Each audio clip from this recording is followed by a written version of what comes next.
Firman Tuhan di pagi ini saya ambil di dalam kitab Yosua.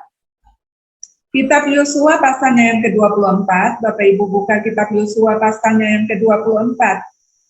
Yosua 24 ayat pertama sampai ayatnya yang ke-15. Ada panjang ayat yang kita baca pagi ini, tetapi saya senang kalau saudara baca firman Tuhan yang banyak. Yosua pasalnya yang ke-24. Ayat pertama sampai ayatnya yang ke-15. Sudah Bapak Ibu, multimedia bantu saya? Ya, terima kasih. Ya, Yosua pasalnya yang ke-24, ayat 1 sampai ayatnya yang ke-15. Demikian bunyi firman Tuhan. Pembaharuan perjanjian di Sikem. Kemudian Yosua mengumpulkan semua suku orang Israel di Sikem. Dipanggilnya para tua-tua orang Israel, para kepalanya, para hakimnya, para pengatur pasukannya, lalu mereka berdiri di hadapan Allah. Berkatalah Yosua kepada seluruh bangsa itu, beginilah firman Tuhan Allah Israel. Dahulu kala di seberang sungai Efrat, disitulah diam nenek moyangmu, yakni Tera, ayah Abraham dan ayah Nahor, dan mereka beribadah kepada Allah lain. Tetapi aku mengambil Abraham bapamu itu dari seberang sungai Efrat, dan menyuruh dia menjelajah seluruh tanah Kanaan, lalu membuat banyak keturunannya dan memberikan Ishak kepadanya. Kepada Ishak kuberikan Yakub dan Esau, kepada Esau kuberikan pegunungan Seir menjadi miliknya, sedang Yakub serta anak-anaknya pergi ke Mesir. Lalu aku mengutus Musa serta Harun dan menulangi Mesir seperti yang kulakukan di tengah-tengah mereka, kemudian aku membawa kamu keluar. Setelah aku membawa nenek moyangmu keluar dari Mesir dan kamu sampai ke laut, lalu orang Mesir mengejar nenek moyangmu dengan kereta dan orang berkuda di laut ke laut seberang. Sebab itu berteriaklah mereka kepada Tuhan, maka diadakannya gelap antara kamu dan orang Mesir itu, dan didatangkannya air laut atas mereka, sehingga mereka diliputi, dan matamu sendiri telah melihat apa yang kulakukan terhadap Mesir. Sesudah itu kamu diam di padang gurun. Aku membawa kamu ke negeri orang Amori yang diam di seberang sungai Yordan, dan ketika mereka berperang melawan kamu, mereka kuserahkan ke dalam tanganmu, sehingga kamu menduduki negerinya, sedang mereka kupunahkan dari depan kamu. Ketika itu Balak bin Sipor, Raja Moab, bangkit berperang melawan orang Israel. Disuruhnya memanggil Biliam bin Beor untuk mengutuki kamu. Tetapi aku tidak mau mendengarkan Biliam, sehingga ia pun memberkati kamu. Demikianlah aku melepaskan kamu dari tangannya. Setelah kamu menyeberangi sungai Yordan sampai ke Yeriko, berperanglah kamu melawan kamu warga-warga kota Yeriko, orang Amori, orang Feris, orang Kanaan, orang Het, orang Girgasi, orang Kewi, dan orang Yebus, tetapi mereka itu kuserahkan ke dalam tanganmu. Kemudian aku melepaskan tabungan mendahului kamu, dan binatang-binatang ini menghalau mereka dari depanmu seperti kedua raja orang Amori. Sesungguhnya bukan oleh pedangmu, dan bukan pula oleh panahmu. Demikianlah kuberikan kepadamu negeri yang kamu peroleh tanpa bersusah-susah, dan kota-kota yang tidak kamu dirikan, tetapi kamulah yang diam di dalamnya. Juga kebun-kebun anggur dan kebun-kebun zaitun yang tidak kamu tanami, kamulah yang makan hasilnya. Oleh sebab itu, takutlah akan Tuhan, dan beribadahlah kepadanya dengan tulus, ikhlas, dan setia. Jauhkanlah Allah yang kepadanya nenek moyangmu telah beribadah di seberang sungai Efrat dan di Mesir, dan beribadahlah kepada Tuhan. Ayat yang ke-15, Bapak Ibu baca bersama-sama saya. Tetapi jika kamu anggap tidak baik untuk beribadah kepada Tuhan, pilihlah pada hari ini kepada siapa kamu akan beribadah. Allah yang kepadanya nenek moyangmu beribadah di seberang sungai Efrat, atau Allah orang Amori yang negerinya kamu diami. Tetapi aku dan seisi rumahku, kami akan beribadah kepada Tuhan. Amin, Bapak Ibu. Nah, Bapak Ibu, saudara yang dikasihi oleh Tuhan, ayat ini telah kita baca dan kita lihat dari ayat yang pertama sampai ayatnya yang ke-14, bahkan masuk ke ayat 15, kita lihat bagaimana Yosua sedang mengingatkan bangsa Israel tentang penyertaan Tuhan, tentang perbuatan-perbuatan ajaib, perbuatan-perbuatan besar yang Tuhan lakukan kepada bangsa itu, sekalipun bangsa itu memberontak, tidak setia kepada Tuhan, tetapi Alkitab bilang dia Allah yang setia. Amin, Bapak Ibu. Dia tidak pernah berubah, dia tidak pernah ingkar janji.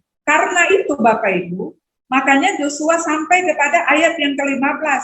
Tema kita adalah, tetapi aku dan seisi rumahku, kami akan beribadah kepada Tuhan. Itu diawali dari perjalanan panjang Yosua berjalan dengan Tuhan, bagaimana dia mengalami hal-hal yang luar biasa dengan Tuhan. Bapak Ibu, amin.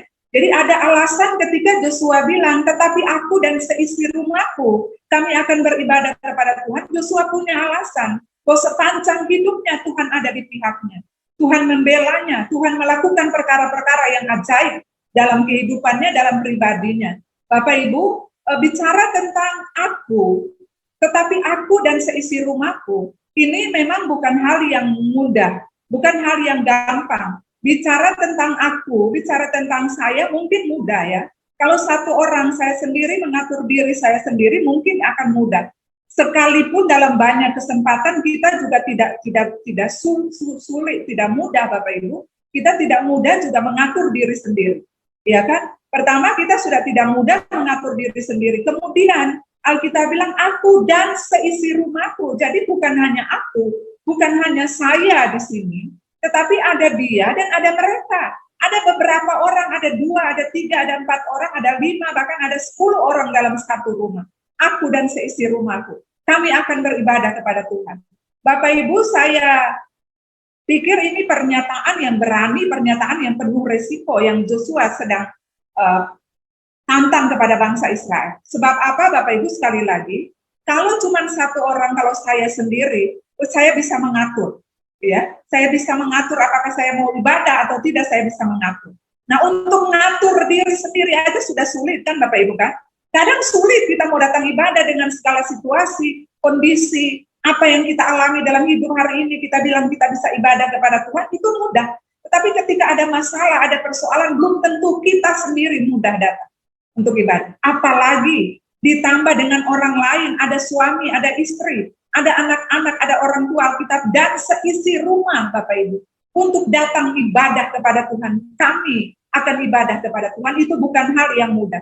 Ini punya resiko Bapak Ibu. Ini terlalu bagi saya, ini terlalu berani Yosua mengatakan kalimat ini. Tetapi sekali lagi ini dilatar belakangi oleh pengenalan, oleh pengalaman-pengalaman berjalan dengan Tuhan. Sehingga Yosua berani katakan ini, bahwa aku dan seisi rumahku, kami akan beribadah kepada Tuhan.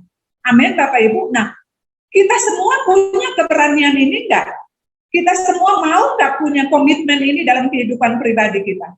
Artinya bukan saya saja yang beribadah, tetapi suami, istri, anak-anak saya, orang tua saya, bahkan kalau ada mertua, menantu di dalam rumah, dalam seisi rumah, semua orang di dalam rumah akan beribadah kepada Tuhan.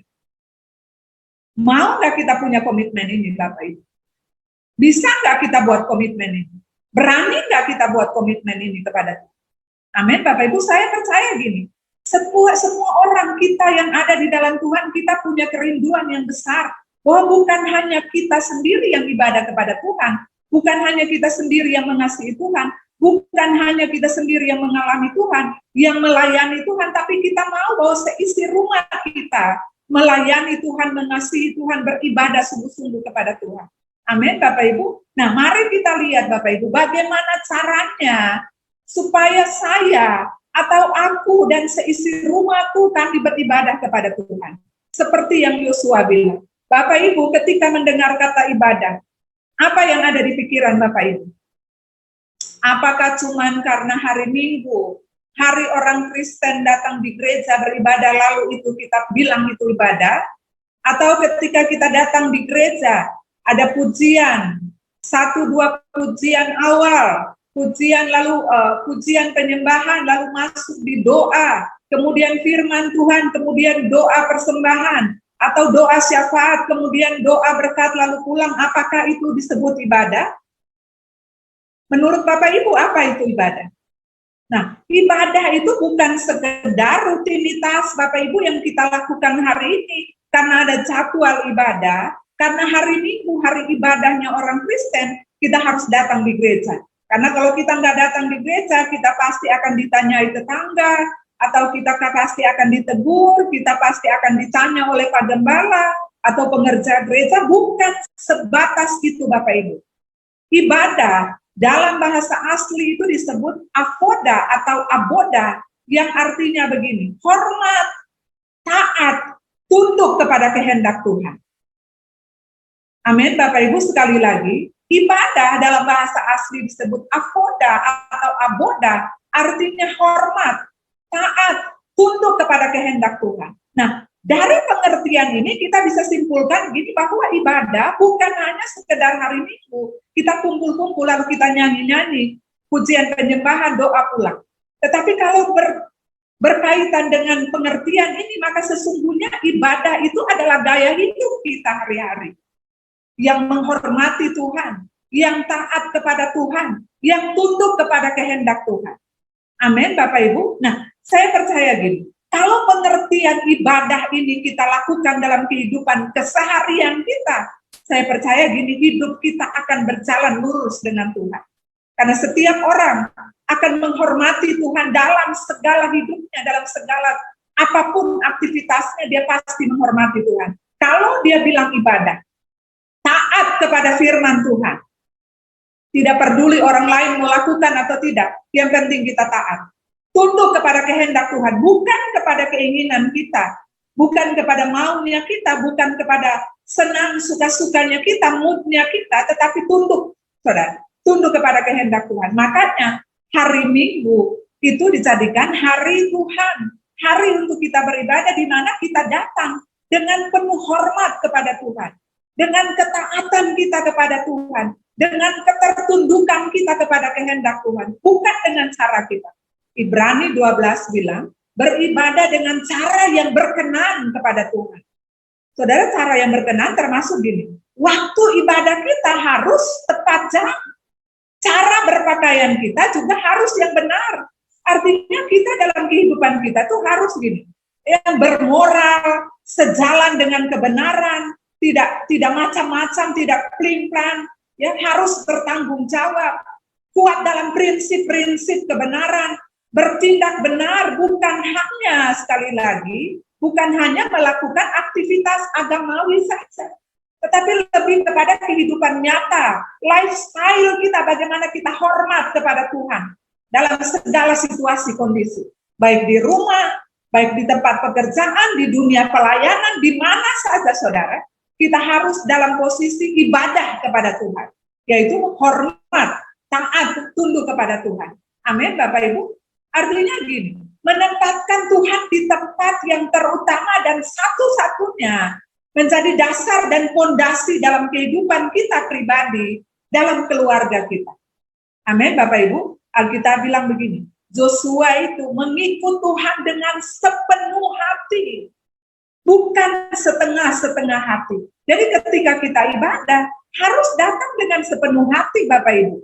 Bukan dengan setengah-setengah hati, daripada saya di rumah nganggur, nggak ngapa-ngapain, lebih baik saya datang gereja.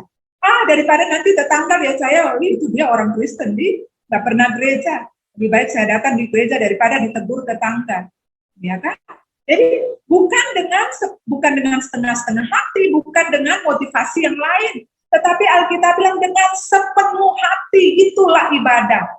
Hormat, taat, tunduk kepada kehendak Tuhan dengan sepenuh hati, tanpa ada intervensi dari diri kita sendiri.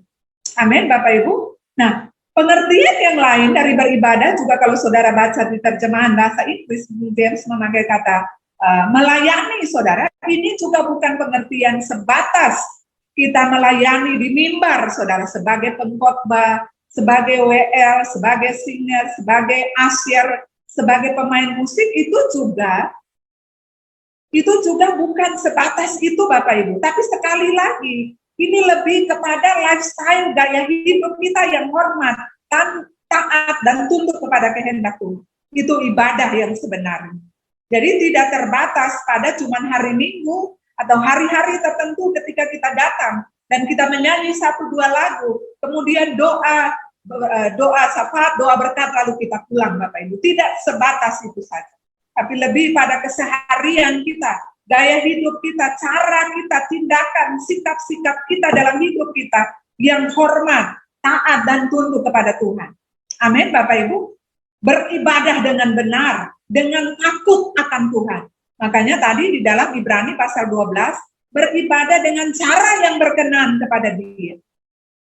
Kita pikir banyak kali gini, kita sudah datang ibadah, kita datang di gereja, sudah selesai Tuhan. Yang penting saya sudah ibadah. Tidak, saudara. Kalau kita datang tidak dengan sepenuh hati, kalau kita datang dengan tidak hormat, tidak taat, tidak tunduk kepada kehendak Tuhan, itu bukan ibadah namanya. Mari kita semua, supaya kita melayani Tuhan, kita beribadah, kita mau kita dan seisi rumah kita beribadah kepada Tuhan, maka mari kita lakukan ibadah ini dengan benar di hadapan Tuhan. Amin, Bapak Ibu, lakukan dengan hal yang benar, yaitu yang pertama adalah ibadah yang dengan menghormati Tuhan, dengan taat kepada Tuhan, tunduk kepada kehendak Tuhan. Amin, Bapak Ibu. Nah, yang kedua, bagaimana supaya saya atau aku dan seisi rumahku, kami akan beribadah kepada Tuhan, yaitu ini, saudara, berfungsi dengan benar. Semua orang di dalam keluarga harus berfungsi dengan benar. Amin, Bapak Ibu. Dimulai dari kepala rumah tangga. Mazmur 133, Mazmur 128 ini mengajarkan kita. Coba kita buka di dalam Mazmur 128, Bapak Ibu. Mazmur 128. Mazmur 128, saudara lihat. Berkat atas rumah tangga, ya. Berkat atas keluarga, Mazmur 128. Berkat atas rumah tangga atau berkat atas keluarga. Nyanyian siara, berbahagialah setiap orang yang takut akan Tuhan, yang hidup menurut jalannya yang ditunjukkannya. Apabila engkau memakan hasil jeripaya tanganmu, berbahagialah engkau, dan baiklah keadaanmu. Saudara perhatikan ini, istrimu akan menjadi seperti pohon anggur yang subur di dalam rumahmu, anak-anakmu seperti tunas pohon zaitun di sekeliling mejamu. Ayat 4 bilang, sesungguhnya demikianlah akan diberkati orang laki-laki yang takut akan Tuhan. Amin, Bapak Ibu. Kiranya Tuhan memberkati engkau dari Sion, supaya engkau melihat kebahagiaan Yerusalem seumur hidupmu, dan melihat anak-anak dari anak-anakmu, damai sejahtera atas Israel. Artinya, saudara, berfungsi dengan benar, dimulai dari kepala rumah tangga. Ya, Alkitab bilang, sesungguhnya demikianlah akan diberkati orang laki-laki yang takut akan Tuhan. Mazmur 133 juga berbicara hal yang sama. Minyak yang baru turun dari kepala. Mazmur 133 kan, seperti minyak yang baru ada di kepala Harun, turun ke janggut dan ke ekor, ke jubah dan ke ekor. Jadi dimulai semua orang harus berfungsi dengan benar. Kepala rumah tangga berfungsi dengan benar, suami berfungsi, imam berfungsi, bapak berfungsi dengan benar, istri, ibu berfungsi dengan benar, anak-anak berfungsi dengan benar. Saya kira ketika setiap orang berfungsi dengan benar, maka tidak ada konflik di dalam rumah. Amin, Bapak Ibu. Yang adalah ada kebahagiaan. Setiap orang berfungsi. Saudara lihat, kenapa banyak ada konflik di dalam rumah tangga? Karena tiap orang tidak berfungsi dengan benar. Suami tidak berfungsi dengan benar. Istri tidak berfungsi dengan benar. Anak-anak tidak berfungsi dengan benar. Bahkan kadang-kadang berfungsinya kita pun salah, Bapak Ibu. Kita lebih kepada gini. Sebagai orang tua misalkan, kita banyak buat kekeliruan dalam hidup. Kita sebagai orang tua yang punya tanggung jawab untuk memenuhi kebutuhan anak-anak, kita lebih banyak kepada pemenuhan kebutuhan secara jasmani. Kita dorong anak-anak untuk belajar sungguh-sungguh, kita dorong anak-anak untuk lakukan hobi mereka, kita dorong anak-anak, kita paksa mereka harus olahraga, harus rajin belajar, harus lakukan hal itu, ini A, B, C, D, 1, 2, 3, sampai 10 poin. Kita dorong mereka untuk melakukan hal-hal yang jasmani, yang kelihatannya baik, tetapi kita tidak pernah mendorong mereka untuk melakukan hal-hal rohani dalam hidup. Kita tidak pernah paksa mereka untuk baca firman. Kita nggak pernah paksa mereka untuk berdoa. Kita tidak pernah paksa mereka untuk punya waktu intim dengan Tuhan sendiri ada. Saudara pikir itu baik? Saudara pikir tidak terjadi apa-apa? Tidak, saudara. Sesuatu sedang terjadi di dalam rohnya. Saudara mungkin nggak lihat apa-apa sekarang, tapi nanti waktunya akan datang. Mungkin 5, 10, 15, 20, 30 tahun nanti kita akan lihat apa yang terjadi dalam hidup mereka. Apa yang kita tabur sekarang akan kita tuai, mereka akan menuainya. Kita lupa saudara bahwa hal rohani itu yang terpenting. Ketika kita beres dengan Tuhan, ketika kita prioritas Tuhan dalam hidup kita, maka Tuhan juga pasti akan berpihak kepada kita. Yosua telah membuktikan dalam hidupnya. Bapak Ibu lihat. Contoh-contoh di dalam Alkitab itu banyak Bapak Ibu. Bagaimana orang-orang yang dengan berfungsi dengan benar dalam kehidupan keluarganya itu saudara ya. Mereka berfungsi dengan benar ya. Bahkan ada contoh-contoh yang orang-orang yang berfungsinya itu salah berfungsi di dalam keluarga. Banyak contoh saudara. Semua kita, setiap pribadi maupun keluarga, kita diciptakan Tuhan dengan tujuan mulia Tuhan. Bahwa semua kita pada akhirnya harus pada satu tujuan, memuliakan Dia. Amin Bapak Ibu. Semua kita, apapun yang kita lakukan, saudara lihat ini. Lihat saudara, orang-orang yang tidak berfungsi dengan benar dalam hidup. Raja Daud itu dikenal sebagai raja sepanjang sejarah bangsa Israel. Dia hebat luar biasa bukan? Bahkan sampai hari ini dia dikenal sebagai raja yang hebat di Israel. Tapi saudara lihat dalam keluarganya dia gagal. Dia gagal sebagai bapak. Anak-anaknya saling membunuh, saling memperkosa. Contoh yang lain, saudara lihat. Imam Eli, dia sebagai seorang imam yang membawa umat untuk datang ketemu dengan Tuhan. Tetapi anak-anaknya juga melakukan hal-hal yang memalukan, hal-hal yang tercela di dalam bait Allah. Benar begitu Bapak Ibu? Ya. Jadi orang bisa sukses di luar keluarga, di luar rumah, tapi belum tentu di dalam rumah dia bisa sukses. Membawa keluarga, memimpin keluarganya, menuntun keluarga, mengarahkan keluarganya kepada tujuan Tuhan, Bapak Ibu. Banyak contoh dalam Alkitab, saudara lihat. Eli bisa sukses sebagai seorang hamba Tuhan, membawa umat datang kepada Tuhan. Tapi dia sebagai bapak, sebagai kepala rumah tangga, sebagai imam tidak bisa mendidik anak-anaknya dengan benar. Dia tidak berfungsi dengan benar, Bapak Ibu. Saudara lihat contoh Nuh. Bagaimana Nuh mempersiapkan bahtera untuk keselamatan seisi keluarga. Hebat, saudara. 100 tahunan kita bilang. Nuh mempersiapkan bahtera. Anak-anaknya itu tidak pernah kita baca di firman Tuhan yang ikut mencemooh Nuh dengan orang lain, orang banyak, mempermalukan, mengolok-oloknya. Tetapi Alkitab bilang mereka membantu bapaknya untuk menyelesaikan bahtera. Amin. Nah, contoh yang lain, bagaimana berfungsi dengan benar dalam keluarga Abraham, saudara. Abraham membawa keluarganya mengikuti arahan Tuhan. Seluruh keluarganya dia bawa untuk mengikuti arahan Tuhan, berjalan. Apa yang Tuhan suruh dia bawa, dia bukan jalan sendiri, tapi dia membawa keluarganya. Saudara lihat, Alkitab bilang begini, sebab itu Allah tidak malu disebut Allah mereka. Wow, Bapak Ibu. Allah tidak malu disebut Allah mereka. Orang-orang yang berfungsi dengan benar dalam hidup, di dalam keluarga maupun di luar keluarganya, mereka tahu memposisikan dirinya dengan benar. Mereka tahu berfungsi dengan benar. Setiap orang kalau berfungsi dengan benar, saya pikir gini, aman, saudara. Aman. Tidak ada konflik. Konflik terjadi karena itu tadi kan, kita tidak berfungsi dengan benar, kita tidak tahu batas. Apa itu? Kita lewati batas-batas dalam hidup, akibatnya konflik timbul. Itu Bapak Ibu. Nah, makanya kita belajar pagi. Bagaimana supaya saya dan seisi rumah saya, seisi rumah tangga saya, seisi keluarga saya, beribadah kepada Tuhan adalah ini. Poin kedua, setiap orang dalam rumah harus berfungsi dengan benar. Suami berfungsi dengan benar, istri berfungsi dengan benar, anak-anak berfungsi dengan benar. Dengan begitu, kita semuanya kita dosa hidup untuk mempermuliakan nama Tuhan. Amin, Bapak Ibu. Nah, poin yang ketiga, Bapak Ibu. Poin yang ketiga, dan ini poin yang terakhir saya bagikan untuk kita.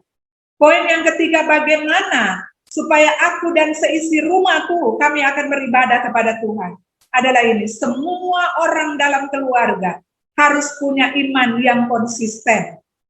Amin, Bapak Ibu. Iman yang tidak berubah-berubah. Iman yang berkesinambungan. Iman yang terus menerus, itu saudara ya. Iman yang tidak mut-mutan. Hari ini baik kita dipercaya Tuhan. Hari ini kalau Tuhan berkati, saya berapi-api untuk Tuhan. Bukan iman yang seperti itu. Tapi iman yang konsisten, diberkati atau belum diberkati, saya tetap percaya Tuhan. Saya tetap sungguh-sungguh dengan Tuhan. Saya tetap setia kepada Tuhan seperti Joshua. Saudara baca kitab Joshua ini, saudara kalau baca dari pertama kali nama Joshua disebut dalam Keluaran pasal 17, sampai di dalam kitab Joshua pasal yang ke-24, saudara baca, tidak ada satupun yang kita baca tentang Joshua itu hal yang negatif. Bahwa dia tidak setia, dia tidak taat kepada Tuhan, tidak Bapak Ibu. Tapi imannya tuh konsisten. Bahkan ini yang luar biasa Bapak Ibu. Ini yang luar biasa. Alkitab bilang dari muda sampai tua, bahkan sampai meninggalnya Joshua, dia setia kepada Tuhan. Bahkan Joshua di pasal yang kita baca, pasal yang ke-24. Nanti saudara baca, kita baca saudara. Ayat 29 dan ayat 31, coba kita buka ini. Joshua 24, ayat 29 coba. Joshua 24 ayat 29.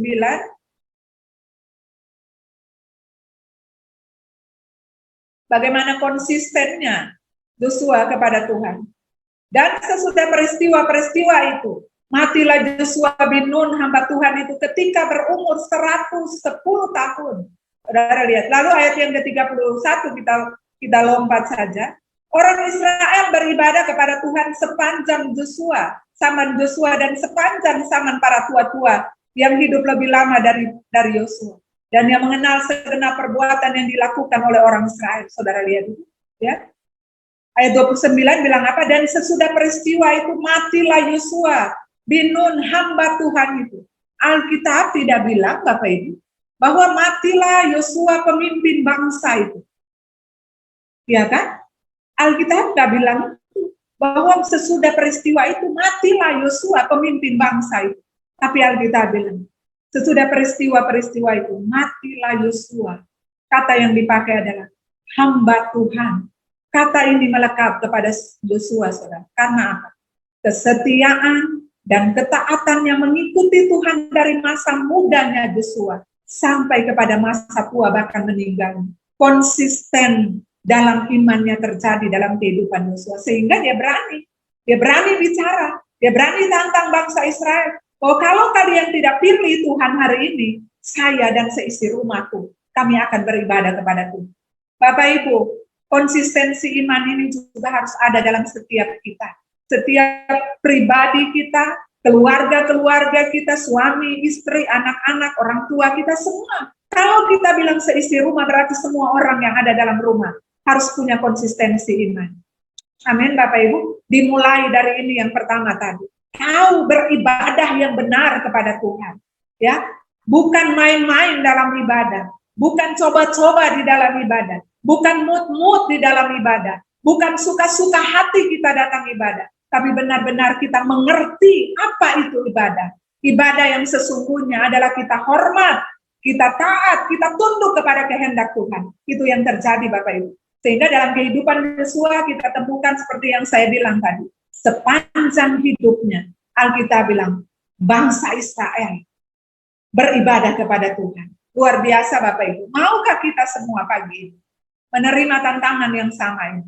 Berdiri dan bicara, oh saya dan seisi rumahku kami akan beribadah kepada Tuhan. Kerinduan yang sama saya percaya ini ada di dalam setiap kita. Saudara bayangkan, saudara rasa sendiri. Kita rasa, kalau kita sendiri yang beribadah di dalam rumah bagaimana beratnya itu. Sementara keluarga-keluarga yang lain, anggota keluarga yang lain, suami jauh dari Tuhan, anak-anak jauh dari Tuhan. Saudara rasa sendiri bagaimana beratnya itu, bagaimana kan saudara? Bagaimana susahnya ketika kita berjuang sendiri dalam rumah. Ketika kita harus datang kepada Tuhan seorang diri. Itu berat sekali Bapak Ibu. Tetapi kerinduan kita semua saya percaya ini terjadi. Aku dan seisi rumahku, kami akan beribadah kepada Tuhan. Amin Bapak Ibu. Saya rindu kita semua mengalami ini dalam kehidupan kita. Bukan untuk ditonton untuk semua orang. Bukan untuk pamer bahwa semua seisi rumah ada datang ibadah. Atau seisi rumah datang melayani Tuhan di gereja. Bukan itu. Tapi lebih kepada esensinya dari ibadah itu sendiri. Amin Bapak Ibu, esensi ibadah itu sendiri. Bahwa semua yang kita lakukan dalam hidup, baik itu pelayanan, aktivitas, rutinitas kita hari-hari kita, semua kita lakukan dengan rasa hormat kita kepada Tuhan.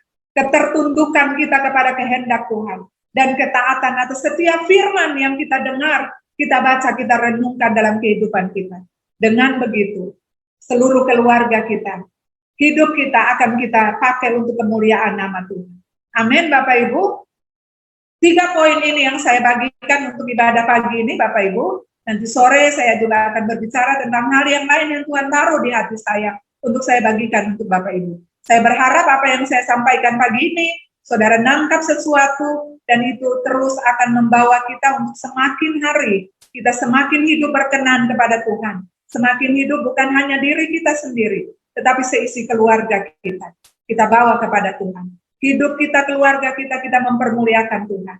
Amin Bapak Ibu, Tuhan memberkati kita semua. Saya kembalikan kepada WR. Tuhan memberkati.